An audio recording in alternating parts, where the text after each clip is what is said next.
So the Jobs Act, in a simple, tactical way, provides new exemptions around the existing framework for fundraising and handling what's called securities, which is at the center of what investing is, what you're investing in.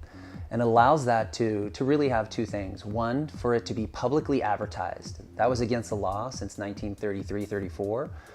People weren't allowed to go out into the world and say, I'm raising money, please invest in me. That has been lifted.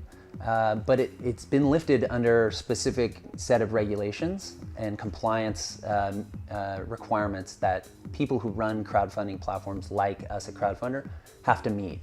And then it also, aside from lifting the public advertising ban, also allows for a new class of people, in fact, the mass of the populace, to become people who have access to investing in these opportunities.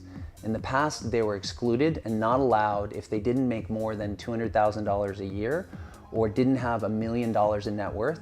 You weren't even allowed the opportunity to invest in companies that might become billion-dollar companies and grow. So it democratizes that opportunity and then puts it out as a message to the public so that they can see it. What was passed as a law was then asked of the SEC to implement that law and to create the fine language about how is this actually going to be a regulated industry, and how will the SEC and the other organization called FINRA, how are they really going to make sure people are compliant and that we watch out for bad actors in the space. So what we've seen is basically 1.5 years of delays from the SEC, which I would chalk up to largely as political in some ways.